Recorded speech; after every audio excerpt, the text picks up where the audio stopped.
هذا القرآن يوحدنا لطريق الخير يوجهنا الله تعالى أنزله ورسول الله معلمنا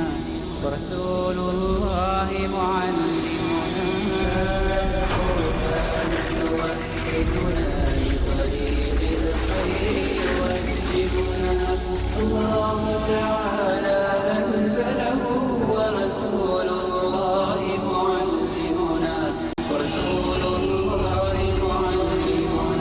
هذا القرآن هو الهادي لأوائلنا وأواخرنا يدعو للعلم. ناظرین کرام، السلام علیکم ورحمۃ اللہ وبرکاتہ۔ سورہ یوسف کی تفسیر پر سلسلہ کلام جاری ہے۔ بھائیوں کے درمیانی مشورہ ہو گیا اور تیسری تجویز کے اوپر اتفاق ہو گیا کہ اسے کسی کنویں میں لے جا کر کے ڈال دینا ہے جس میں بچنے کے امکانات قوی ہیں۔ اب ظاہر ہے کہ حضرت یعقوب علیہ السلام کو یوسف علیہ السلام سے بڑی محبت، وہ یوسف کو اپنی نظروں سے دور ہونا پسند نہیں کرتے تھے، تو اب حضرت یوسف کو یہ لوگ اپنے ساتھ کس طرح لے جائیں؟ ظاہر ہے کہ جب تک حضرت یعقوب اجازت نہ دیتے، باپ جب تک اجازت نہ دیتا، یوسف علیہ السلام کو اپنے ساتھ لے جانے کے لیے اور اپنی سازش کو عملی جامہ پہنانے کے لیے ان کے پاس کوئی طریقہ نہیں تھا۔ لہذا وہ حضرت یعقوب علیہ السلام کے پاس، اپنے باپ کے پاس آتے ہیں۔ وہ تیسری تجویز جس پر اتفاق ہوا، قرآن حکیم نے اس طرح ذکر فرمایا، قال قائل منهم لا تقتلوا يوسف والقوه في غيابة الجب يلتقطه بعض السيارة إن كنتم فاعلين۔ اگر تم کرنا چاہ رہے ہو تو ایک کام کرو، اس کو کسی ایسے اور کوئی قافلہ ادھر سے گزرے اور اس کو لے کر کے اپنے ساتھ چلا جائے۔ یہ بات کس نے کہی؟ یہ تجویز کس کی تھی؟ سب سے بڑے بھائی کی تھی۔ مفسرین نے لکھا ہے کہ سب سے بڑے بھائی کا نام یہودا تھا۔ اس کے دل میں رحم کے جذبات اپنے اس بھائی کے تئیں، حضرت یوسف علیہ السلام کے تئیں کچھ زیادہ ہی تھے، اور بڑے بھائی کا یہ کردار در حقیقت اس سٹوری کو، اس کہانی کو آگے بڑھانے والا ہے۔ اگر کسی اور تجویز کے اوپر عمل کر لیا جاتا تو کہانی اتنی دلکش نہ ہوتی، کہانی آگے نہ بڑھتی۔ گویا اس کہانی کو کہانی بنانے میں اور اس کہانی کو آگے بڑھانے میں سب سے بہترین رول بڑے بھائی یہودا نے پلے کیا ہے۔ اور یہاں قال قائل منہم کہہ کر کے اسی بڑے بھائی کے قول کی طرف اشارہ ہے، اسی نے کہا کہ اسے کسی کنویں میں ڈال دو۔ اب یہ آتے ہیں، باپ کے پاس پہنچ کر بولتے ہیں، قالوا یا ابانا ما لک لا تأمنا علی یوسف وَإِنَّا لَهُ لَنَاصِحُونَ۔ ابا، کیا بات ہے کہ یوسف علیہ السلام کے تعلق سے آپ مطمئن نہیں ہیں ہمارے بارے میں، اور آپ ایسا کیوں کر رہے ہیں ہماری سمجھ میں نہیں آ رہا ہے، جبکہ ہم یوسف کے بدخواہ نہیں ہیں، اور اس کے بدخواہ نہیں ہیں اس کی دلیل یہ ہے کہ اب سے پہلے ہم نے کیا اپنے بھائی یوسف کو کوئی تکلیف پہنچائی ہے؟ دیکھیے شیطان کس طریقے سے انہیں ترکیب سجھا رہا ہے اور انداز بتا رہا ہے کہ اس انداز سے وہ اپنے باپ سے گفتگو کریں تاکہ ان کا باپ یوسف علیہ السلام کو ان کے ساتھ جانے دینے کے لیے راضی ہو جائے۔ وہ یہ کہہ رہے ہیں کہ آخر یوسف کے اوپر ہمارے تعلق سے آپ بدگمان کیوں ہیں، مامون کیوں نہیں ہیں، مطمئن کیوں نہیں ہیں؟ ارے ہم تو یوسف کے خیر خواہ ہیں، اور اس کی دلیل یہ ہے کہ کیا ہم نے اس سے پہلے ماضی میں یا حال میں یوسف کو کوئی سوء، کوئی تکلیف، کوئی ضرر پہنچایا ہے؟ اب ظاہر ہے کہ حضرت یعقوب علیہ السلام کی نگاہوں کے اندر کوئی ظاہری ایسا ضرر اور کوئی ظاہری تکلیف تو تھی نہیں جس کا انہوں نے مشاہدہ کیا ہو کہ بھائیوں کی طرف سے وہ تکلیف یوسف کو پہنچی ہو، لہذا وہ خاموش رہے۔ اور ساتھ ساتھ بھائیوں نے یہ بھی کہا کہ ہم تو اس کے خیر خواہ ہیں، اور خیر خواہی کی دلیل یہ ہے کہ اس سے پہلے ہم نے اس کو کوئی تکلیف نہیں پہنچائی.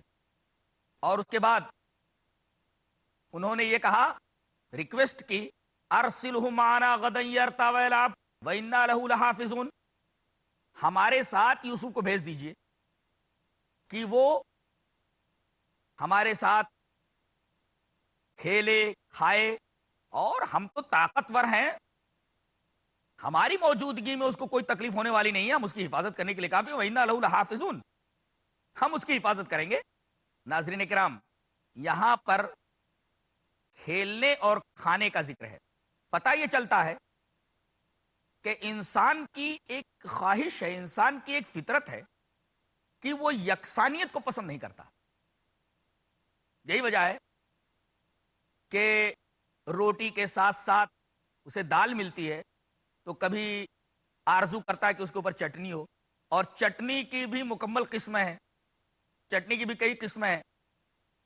بھئی پودینے کی چٹنی ہو، دھنیے کی چٹنی ہو، اور اس طریقے سے آدمی کبھی خواہش کرتا ہے کہ روٹی کے ساتھ چاول ہو، کبھی یہ تمنا کرتا ہے کہ بھئی چاول کے ساتھ مرغ مسلم بھی ہو، اور کبھی کبھی اس طریقے کی روٹین اور یکسانیت سے اکتا کر کے پلان بناتا ہے کہ کہیں باہر چل کر کے وہاں کھانا بنایا جائے، یا گھر سے کھانا لے جا کر کے وہاں اسے کھایا جائے، جس کو ہم لوگ پکنک کہتے ہیں.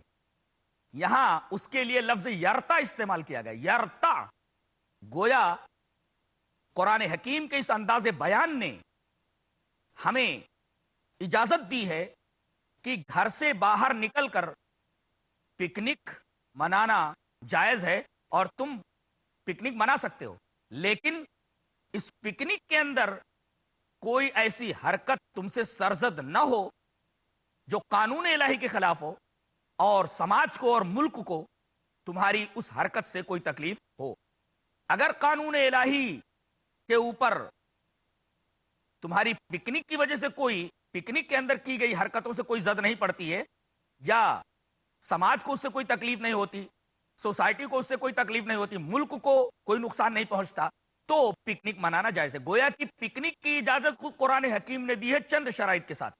اور جہاں تک لعب کا تعلق ہے، کھیل کا، کھیل کی بھی اجازت اسلام نے دی ہے، قرآن نے دی ہے یلعب کہہ کر کے، حدیث میں بھی کھیل کی اجازت ہے، حدیث نے بھی کھیل کی اجازت دی ہے. لیکن کھیل کے لیے کچھ شرطیں ہیں. پہلی شرط تو یہ ہے کہ جو کھیل آپ کھیل رہے ہیں، کھیلتے وقت آپ کا سطر ڈھکا ہوا ہو. لڑکی ہے تو اس کا پورا بدن ڈھکا ہوا ہونا چاہیے، لڑکا ہے تو ناف سے لے کر کے گھٹنے تک اس کے جسم کے اعضاء ڈھکے ہوئے ہونے چاہیے، اس لیے کہ عورت مکمل سطر ہے. ناظرین کرام، یہاں رک کر کے ایک بات ذہن نشین کر لیں. عورت کی 3 حیثیتیں ہو جاتی ہیں. ایک حیثیت تو وہ ہے کہ جب وہ اجنبی کے سامنے آئے، تو اجنبی کے سامنے عورت، اجنبی کے لیے عورت مکمل پردہ ہے، سر سے پیر تک لے کر پردہ ہے، اس لیے کہ اس کا نام عورت ہے. عورت کا مطلب ہوتا ہے کھلا ہوا، تو اسے پردے میں ہونا چاہیے. تو اجنبی کے لیے عورت مکمل پردہ ہے، سر سے پیر تک پردہ ہے. اور دوسری حیثیت یہ ہے عورت کی اس کے شوہر کے تعلق سے، تو شوہر کے لیے اس کی بیوی کے جسم کا کوئی بھی حصہ پردہ نہیں ہے. اور تیسری شکل اور تیسری حیثیت عورت کی وہ ہے جو محرم لوگوں کے تعلق سے ہے. یہ محرم کون ہوتے ہیں؟ جن سے اس عورت کی شادی حرام ہوتی ہے، اس کو محرم کہتے ہیں. جیسے بھائی ہے، ماموں ہے، بیٹا ہے، باپ ہے. تو جن جن سے اس عورت کی شادی نہیں ہو سکتی ان کو محرم کہا جاتا ہے.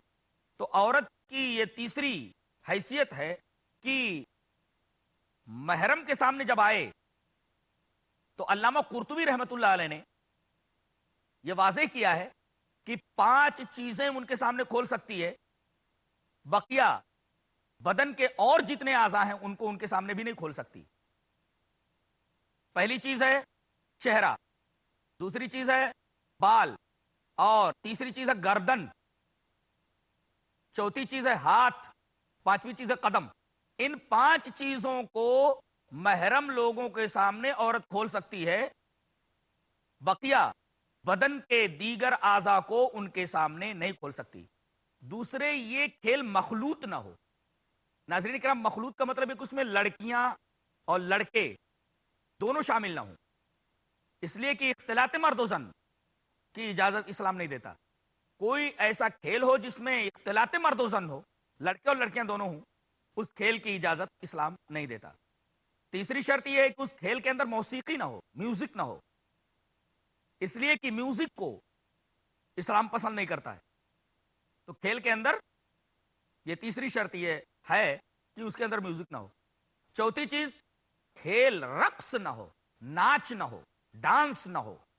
اور پانچویں چیز، اس میں ایسے لوگوں کا مذہبی تشبہ نہ ہو جو اسلام کے شرف سے بہرہور نہیں ہے۔ اگر ان 5 شرطوں کا التزام کیا جائے تو اسلام پکنک کی بھی اجازت دیتا ہے اور کھیل کی بھی اجازت دیتا ہے۔ آپ دیکھ رہے ہیں کہ اسلام کے اصول جو قرآن و حدیث میں بیان کیے گئے ہیں کتنے پرفیکٹ ہیں، کتنے کامل ہیں۔ قرین فطرت نہیں بلکہ عین فطرت، عین فطرت ہے۔ بعض لوگ کہتے ہیں قرین فطرت، قرین فطرت کہنا صحیح نہیں ہے، بلکہ اسلام کے جتنے بھی قوانین ہیں وہ عین فطرت ہیں، اس لیے کہ یہ سارے کے سارے قوانین ایسے ہیں جن کو اعتراض نہیں کیا جا سکتا۔ ناظرین کرام، چھوٹے سے وقفے کے بعد لوٹیں گے انشاءاللہ۔ القرآن هو الهادي لأوائلنا ناظرین کرام، السلام علیکم ورحمۃ اللہ وبرکاتہ۔ تفسیر سورہ یوسف پر سلسلہ کلام جاری ہے۔ بھائیوں نے یوسف کے تئیں اپنی خیر خواہی ظاہر کر کے یہ بھی کہہ دیا کہ آپ گھبرائیں نہ، ابا جان آپ اندیشہ نہ کریں، یوسف ہمارے ساتھ جائے گا، کھیلے گا، کھائے گا، اور چونکہ ہم لوگ اس کی حفاظت کے لیے ہیں تو اس کو کوئی تکلیف کیسے چھو سکتی ہے۔ اب حضرت یعقوب علیہ السلام کے پاس کوئی جواب نہیں رہ گیا، بس اتنا ہی انہوں نے کہا۔ قرآن حکیم نے ان کے اس قول کو ذکر فرمایا اس طرح، قال انی لا يحزنني ان تذهبوا به واخاف ان ياكله الذئب وانتم عنه غافلون۔ تو حضرت یعقوب علیہ السلام نے یہ کہا کہ مجھے یہ غم کھائے جا رہا ہے، انی لا يحزنني، کسی اور بات کی تکلیف نہیں ہے، بس یہ اندیشہ ہے۔ ناظرین کرام، یہاں رک کر کے 2 لفظوں کے درمیان فرق جان لیں۔ ایک لفظ ہے خوف اور دوسرا لفظ ہے حزن۔ یہاں اس آیت کریمہ میں لفظ حزن استعمال فرمایا گیا ہے۔ تو خوف اور حزن کے درمیان کیا فرق ہے؟ کبھی کبھی اللہ تبارک و تعالیٰ ان دونوں لفظوں کو کسی ایک آیت کے اندر ذکر فرما دیتا ہے، ایک جگہ ذکر فرماتا ہے لا خوف علیہم ولا هم یحزنون، ان لوگوں کو نہ کوئی خوف ہوگا نہ وہ حزن کے اندر مبتلا ہوں گے۔ تو خوف اور حزن کے درمیان کیا فرق ہے یہ جان لیں۔ خوف کہتے ہیں اس ڈر کو جس کا تعلق ماضی سے ہو، ارے میں مر گیا تو میرے بچوں کا کیا ہوگا۔ ظاہر ہے کہ آدمی کی اس حرکت کو، اس کے اس قول کو خوف سے تعبیر کیا جائے گا۔ اگر میں مر گیا تو میرے بچوں کا کیا ہوگا، تو اگر آدمی کا ڈر ایسا ہو جس ڈر کا تعلق ماضی سے ہو تو اسے خوف کہا جائے گا، اور اگر اس ڈر کا تعلق فیوچر سے ہو کہ نہ جانے اب میرا آگے کیا ہونے والا ہے، میرے ساتھ کیا ہوگا، اگر اس ڈر کا تعلق فیوچر سے ہے تو اسے حزن کہا جاتا ہے۔ خلاصہ یہ نکلا کہ اگر ڈر کا تعلق ماضی سے ہے تو وہ خوف ہے، اور ڈر کا تعلق اگر مستقبل اور فیوچر سے ہے تو وہ حزن ہے۔ اسی وجہ سے یہاں لفظ حزن استعمال فرمایا گیا۔ حضرت یعقوب علیہ السلام یہ کہہ رہے کہ مجھے یہ اندیشہ ہے، یہ حزن ہے، ان تذهبوا به، کہ میرے یوسف کو تم لے جاؤ، اور ڈر یہ ہے کہ اسے کوئی بھیڑیا نہ آ کر کے کھا لے، اور جب یہ کام ہو تو تم لوگ یوسف کی طرف سے غافل ہو اور یوسف کی طرف تم متوجہ نہ رہو۔ حضرت یعقوب علیہ السلام نے یہ اندیشہ ظاہر فرمایا، لے تو جا رہے ہو، کہیں ایسا نہ ہو کہ اسے کہیں تم نے بٹھا دیا اور تم لوگ کھیلنے لگے، پکنک منانے لگے، دوڑنے دھوپنے لگے، اور یوسف تنہا ہے، اکیلے ہیں، کہیں بھیڑیا آ کر کے انہیں کھا نہ جائے۔ ناظرین کرام، ایک بات یہ معلوم ہوئی کہ جہاں جس جگہ جس میدان میں یہ لوگ یوسف علیہ السلام کو لے کر کے گئے تھے وہ ان کے گاؤں سے بہت زیادہ دور نہیں تھا، اور دوسری بات یہ معلوم ہوئی کہ اس علاقے میں بھیڑیے بہت تھے، اور بھیڑیے بھی کیسے تھے؟ جو انتہائی خوفناک تھے، جو انسانوں کو مار کر کے کھا لیتے تھے۔ اور آج بھی ہے کہ بھیڑیے ایسے خوفناک ہوتے ہیں، خطرناک ہوتے ہیں کہ وہ گاؤں میں گھس کر کے چھوٹے چھوٹے بچوں کو مار ڈالتے ہیں۔ حضرت یعقوب علیہ السلام نے یہی اندیشہ ظاہر کیا کہ کہیں تم لوگ یوسف کی طرف سے غافل ہو جاؤ اور کوئی بھیڑیا آ جائے اور ان کو کھا لے۔ اس کے جواب میں بھائیوں نے یہ کہا، قالوا لئن اکلہ الذئب ونحن عصبۃ انا اذا لخاسرون۔ ارے یہ بات آپ کیسے کہہ رہے ہیں؟ ارے یوسف کو بھیڑیا کھا لے گا جبکہ ہم جیسے طاقتور بھائی اس کے ساتھ رہیں گے، اس کی حفاظت میں لگے رہیں گے۔ انا اذا لخاسرون، ہم سے زیادہ اس وقت گھاٹا اٹھانے والا کون ہوگا کہ 10 بھائی موجود ہوں اور کوئی بھیڑیا آ کر کے ہمارے بھائی کو اٹھا لے جائے، کھا لے جائے؟ یہ تو ہمارے لیے انتہائی ذلت اور رسوائی کی بات ہوگی، گھاٹا اٹھانے والی بات ہوگی۔ لہذا آپ اس سلسلے میں کوئی فکر نہ کریں، کوئی چنتا ویکت نہ کریں۔ اب حضرت یعقوب علیہ السلام کے سامنے کوئی اور چارہ کار نہیں رہ گیا، اس لیے کہ بھائیوں نے ان کے تمام شکوک و شبہات کا ازالہ کر دیا تھا اور ان کے پیش کیے گئے تمام سندیہوں کا نوارن کر دیا تھا۔ کہا کہ ٹھیک ہے، لے جاؤ۔ اب آگے اللہ تبارک و تعالی ارشاد فرماتا ہے کہ اب یہ یوسف کو لے کر کے جا رہے ہیں، اب آگے کیا ہوگا؟ قبل اس کے کہ ہم اگلے بیان کے اوپر روشنی ڈالیں، یہاں ٹھہر کر ایک بات آپ کے گوش گزار کر دیں،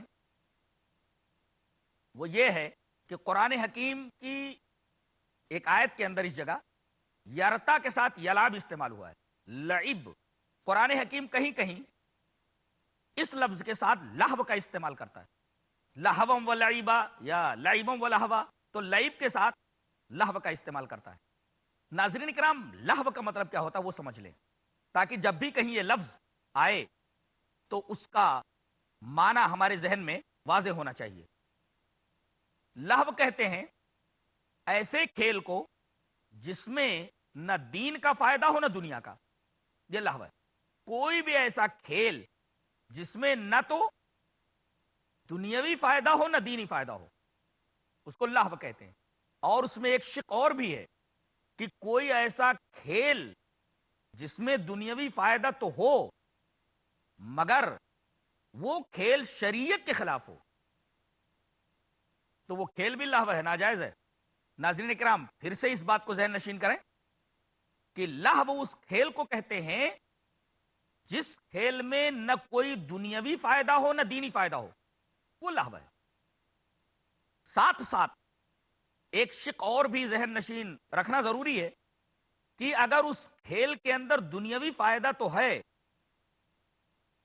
مگر وہ کھیل شریعت مطہرہ، شریعت اسلامیہ کے کسی اصول سے متصادم ہے، شریعت کے خلاف ہے، تو ایسا کھیل بھی لہو قرار دیا جائے گا اور یہ جائز نہیں ہوگا۔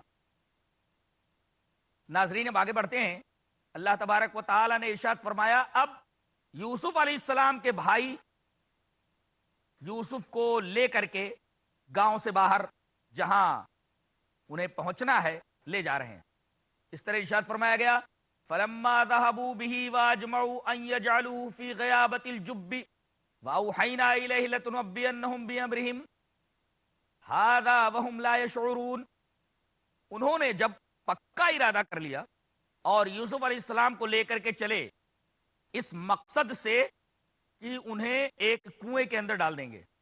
ناظرین کرام، یہاں قرآن حکیم نے جو کنویں کے لیے لفظ استعمال فرمایا وہ جب ہے. جب جب کا مطلب ہوتا ہے کنواں، اور غیابہ کہتے ہیں کنویں کے اندر اسٹیپس بنے ہوئے ہوں، تاکچے بنے ہوئے ہوں، کہ جن اسٹیپس کے اوپر آدمی پیر رکھ کر کے کنویں کے اندر جا سکے اور کنویں سے باہر آ سکے.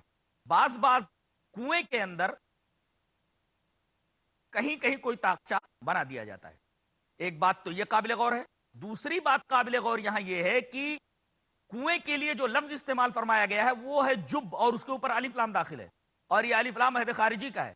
یعنی ان بھائیوں کے ذہن میں وہ کنواں تھا، اور اس سے پہلے وہ اس میدان میں جا چکے تھے اور یہ دیکھ چکے تھے کہ وہاں ایک کنواں ہے، اور یہ کنواں ایک شاہراہ اور مین روڈ کے ساتھ لگا ہوا ہے، مین روڈ کے بالکل قریب ہے. تو جب کے اوپر جو الف لام داخل ہے وہ بتاتا ہے کہ یہ کنواں ان کے کھیل کے میدان کے قریب تھا، اور وہ شاہراہ کے قریب تھا، اور ان بھائیوں کو اس کنویں کے بارے میں علم تھا کہ اس میں زیادہ پانی نہیں ہے یا وہ سوکھا کنواں ہے، اور اس راستے سے کبھی کبھی کوئی قافلہ گزرتا تھا، اور کنواں زیادہ گہرا بھی نہیں تھا. یوسف علیہ السلام آسانی سے اس کنویں کے اندر سانس لے سکتے تھے. یہ تمام باتیں لفظ الجب اور لفظ غیابہ سے مستفاد ہوئیں. فلما ذهبوا به واجمعوا ان يجعلوه في غيابة الجب واوحينا اليه لتنبئنهم بامرهم هذا وهم لا يشعرون. جب تمام بھائیوں نے پکا ارادہ کر لیا اور یوسف کو لے کر کے اس میدان میں پہنچے، اور جس کنویں کے اندر ان کو ڈالنا تھا اس کے اندر انہوں نے ڈال دیا. یوسف علیہ السلام جب اس کنویں میں گرے، عمر یہی کوئی 12 سال کی عمر ہے. وَأَوْحَيْنَا إِلَيْهِ لَتُنَبِّئَنَّهُم بِأَمْرِهِمْ، ہم نے ان کی طرف وحی کی کہ ان قریب تم اپنے بھائیوں کو ان کی اس حرکت کی خبر دو گے اور انہیں اس بات کا احساس نہیں ہوگا. اللہ تبارک و تعالیٰ کی یہ وحی جو ان کے دل میں کی گئی، در حقیقت ایک قسم کا لطیف اشارہ تھا جو اللہ تبارک و تعالیٰ نے ان کے دل میں ڈال دیا تھا. اسی کو وحی سے تعبیر کیا گیا. یہاں وَأَوْحَيْنَا إِلَيْهِ کہا گیا. اسی وجہ سے حضرت یوسف علیہ السلام نے نکلنے کی کوشش نہیں کی، اور اسی طریقے سے جب بعد میں قافلہ آتا ہے اور ان کو نکالتا ہے تو اپنا تعارف نہیں کرواتے کہ بھائی میں یہیں سے ایک قریب گاؤں کا ہوں اور میرے بھائی مجھے یہاں ڈال کر کے چلے گئے ہیں. اس لیے کہ اللہ تبارک و تعالیٰ نے ان سے یہ کہہ دیا تھا وَأَوْحَيْنَا إِلَيْهِ، ان کی طرف ہم نے وہی کر دی تھی کہ ان قریب تم اپنے بھائیوں کو ان کی اس بری حرکت کی اطلاع دینے والے، خبر دینے والے، ان کو احساس نہیں ہوگا. ناظرین اکرام، اس عنوان کے اوپر سلسلہ کلام جاری ہے. دوسرے ایپیسوڈ کے اندر ہم آپ سے اسی عنوان کے ساتھ، اسی گفتگو کے ساتھ ملیں گے. السلام علیکم ورحمۃ اللہ وبرکاتہ. هذا القرآن يوحدنا لطريق الخير